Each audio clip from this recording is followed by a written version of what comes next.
you with his ruby lance. He'll murder you, he'll dingler you, and make you die to wretched brute. His oracle song will mesmerize, destroy your hand with giant corpse flies. He'll end you with a crushing blow, infamous Neo. Hey guys, Infamous Neo here. Today we're going to be taking our first look into the archetypes of the 2-2-1 format. I'll say this up front, we'll not be talking about rares or legendaries in these videos, nor will I be talking about removal, unless that removal has specific benefit to the archetype over other removals. I'll be using a basic pick priority system going from tier 1 to tier 5, with tier 1 being a must pick and tier 5 being garbage. To start with, we're going to be looking at a fairly obvious but very powerful archetype, the humans. The humans got some great support in Shattered Destiny, and they're a solid tri-shard archetype with real threats at pretty much every stage of the game. We're going to be looking at these cards in cost order, and we'll be looking at the Shattered Destiny cards first, and then we'll see what Shards of Fate cards complement the Shattered Destiny cards. So with that brief intro out of the way, we're going to be taking a look at our first card. And our first card of the day is Hex Geode. I wouldn't say this card is a high priority pick, but it certainly does have some value in this specific archetype. It costs 0 to play, and it allows you to gain 1 threshold from either Sapphire, Ruby, or Diamond, which is every threshold we are in. This card is generally good for tri-shard humans, but it gains some value if you're running cards like Queensgaard, Royal Cutblood, Royal Enforcer, or Royal Valkyr that require all 3 thresholds to be met in order to reach their full potential. Plus later down the line you can pay 3, sacrifice it, and gain a charge. Not bad at all. The pick rating here is probably 4. The amount of copies you want, probably 1 to 3, between this and our next card, Immortal Tears. Immortal Tears is our second non-resource fixer. This is a 1-cost card that allows you to pay 1, sacrifice it, and search your deck for a basic resource. This is good for 2 reasons. The first being that you can hit your threshold and resource cost more easily. The second is that it will thin your deck of a resource. It will take a resource out of your deck, making you more likely to draw actual cards later in the game. For this reason, I would value this pick higher than its cheaper counterpart Hex Geode. Pick rating here is 3. The amount of copies again you want is probably 1 to 3 between this and Hex Geode. Our next card is Wounded War Hero. This guy is okay, nothing spectacular. He's good for early game aggression, and he can be a pretty decent blocker late game too. He gains +1 attack for every other human you control, and his value can vary depending on how aggressive you want to be and how many humans you have in your deck. Pick rating here is probably 4. The amount of copies you want to play, probably 1, maybe 2. Our third 1-cost card is Queensgaard, and this can be a pretty powerful beast depending on how early you get it out. Once you've met the requirement of having a Sapphire, Ruby, and Diamond threshold, this card will get +1/+1 for each threshold of those you gain thereafter. This card can get out of hand if played early, and another thing to note is that it will gain +1/+1 on the same threshold as you meet its requirements. Pick rating here is 2, the amount of copies really as many as you can get. Our first 2-cost card and first action is Preservation. This card is pretty great. It's a quick action that will ready a troop and give it +1/+2. This can cause some pretty amazing blowouts. Whether you're attacking and you're blocked, or you're using it to ready a troop to block with, you can definitely catch your opponent off guard and take out a troop without the need of losing yours. A great trick for Diamond. Pick rating's 3. The amount of copies you want, 1 or 2. I wouldn't go more than that. The second 2-cost card is Royal Herald. This card is a 2-1 human that when it enters play, it will grant you a threshold from either Diamond, Ruby, or Sapphire. As with Geode and Immortal Tears, this fixing is really important for a tri-shard deck. The difference here is that you get a 2-1 body with it. It's great for setting up and one of the best cards you can play in a tri-shard humans deck. Pick rating here is 2. The amount of copies you want, just grab them when you can. Our final 2-cost card is the Queensgaard Messenger. This is a 2-cost 1-1 with flight that has an additional effect. When it leaves play, you get to draw a card. This is a great 2-drop for any deck running Sapphire. The fact it's a human makes it even better here. Great as an early game play for setting up. Drawing is the best fixer, and this card will definitely find a home in a human deck, helping you hit your thresholds and keep your game consistent. Pick rating here is 3. The amount of copies you want, probably 1 or 2. The next card is Augmented Awakening. This is a 3-cost basic action that lets you get a troop from your graveyard and add it to your hand. The kicker is that it also gives that troop +2/+2. This can be great in any diamond deck, and while it's double threshold, it's slightly prohibitive, but since humans are likely to be heavy diamond anyway, it can certainly fit nicely into the deck and bring back your heavy hitters if they are removed. Pick rating here is 3. The amount of copies you want, probably 1 or 2. Next is Guard Sea Priest. This is one of my personal favourite humans, and its ability to win games cannot be understated. It's pretty much a pseudo bomb. It inspires cards at 3 cost or more with +2 defense. This is really one of the cards you want to be looking out for. Many of the humans have low defense, and this guy can really set up your game to be unbeatable. Pick rating here is 2, and just get as many as you can. Next up is the Vanguard of Cerulea. This is a 3 cost 1/2 that becomes a 2/3 with flight if you control a Sapphire Threshold. It's hit by many of the Inspires in humans too, and it's a pretty powerful piece of kit for the humans. Certainly a priority pick in the common spot. Well costed and some nice stats to boot. Pick rating here is 3. Amount of copies, probably 2 to 3. This is the Ruby activated counterpart of the Vanguard of Cerulea, the Vanguard of Gawaine. This is a 2/1 that when activated by controlling a Ruby threshold becomes a 3/2 with Swift Strike. Again, this guy's hit by many of those human Inspires, and I rate this one a little bit higher than its counterpart due to its staying power and its ability to attack or block without trading in the early to mid game. Pick rating here is 2, and there's really no limit to the amount of these guys you want in your deck. Next up, we have the other side of the coin to the Guard Sea Priest and the big brother of the Ruby Pyromancer. This guy is the Elite Pyromancer. He will inspire anything at 3 cost or higher with +2 attack, and this too is a pretty powerful effect to have at your disposal. Having this guy and Sea Priest on the board at the same time will basically have your opponent wincing every time you play a troop. Pick rating here is 2, and again, there's no limit to the amount of these you want to be picking up. On to our first real bomb so far. This card is a 1/1 with Rage 1, that when you have a diamond gets life drain, and when you have a sapphire gains unblockable. This is the Royal Cutblood. It gets hit by nearly all of the stat buffing Inspires, and it will win you the game if it goes unanswered. This card can swing at your opponent as long as you have a sapphire, they can never block it. It will gain an attack each time it does this, and having a diamond will gain you life equal to the damage each time you do. Pick rating here is an easy 1. Pick this card every time you see it, even if you aren't in humans. Mindcaller is a pretty interesting card that has a varying value depending on the curve of your deck. If your deck is mostly below 4 costs, its value is pretty low, but if you throw in some of the higher cost cards on this list, its value can go up by quite a bit. When you play this guy, it reduces the cost of a card in your hand by 1. Its stat box pretty modest at 2/2, but it can really help you by allowing you to put out something really powerful earlier than you should be able to. Pick rating here is 3 to 5 depending on curve.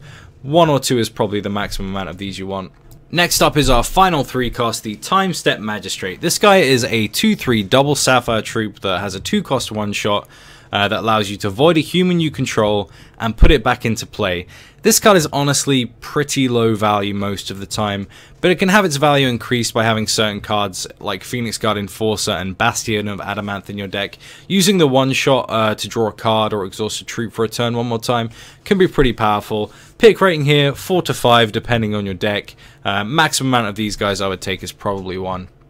Onto our 4 cost, and we'll start with Exalted Victory. This is a 4 cost basic action that will give all troops +2 attack until the end of turn. If those troops are human, they will also gain Steadfast and Swift Strike for the duration. This card is really powerful if you have a mostly humans deck, and allows most of your troops to attack without exhausting, dealing their damage first, and extra damage on top of that. This will make it really hard for your opponents to block effectively without making bad trades in the worst case, and in the best case, you just win the game by playing this card.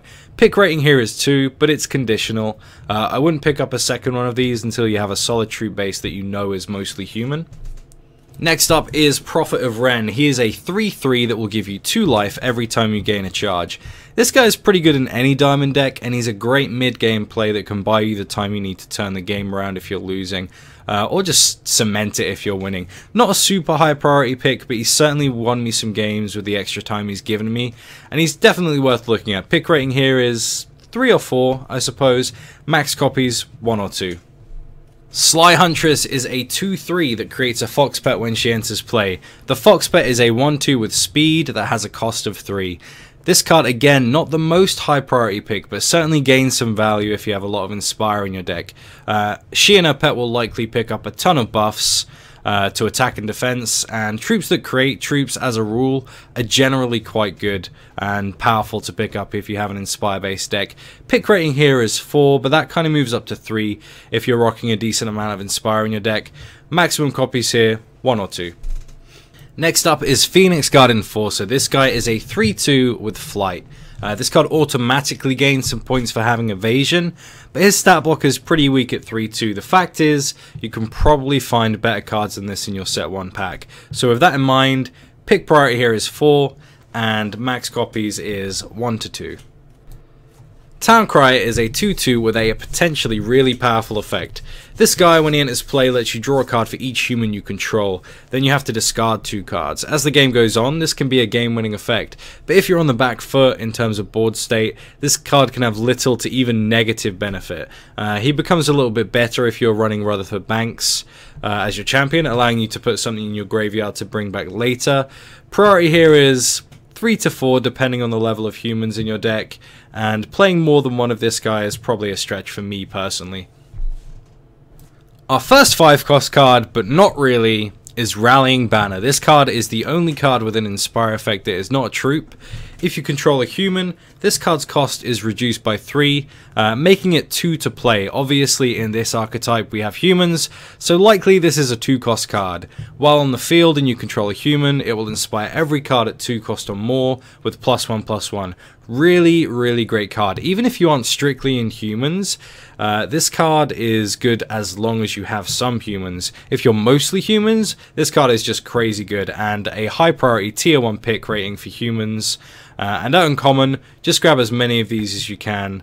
Every time they come, just grab one. Next is Bastion of Adamanth. This is a 5-cost 4/4 that on entering play will exhaust an opponent's troop, and that troop won't ready in its controller's next ready step.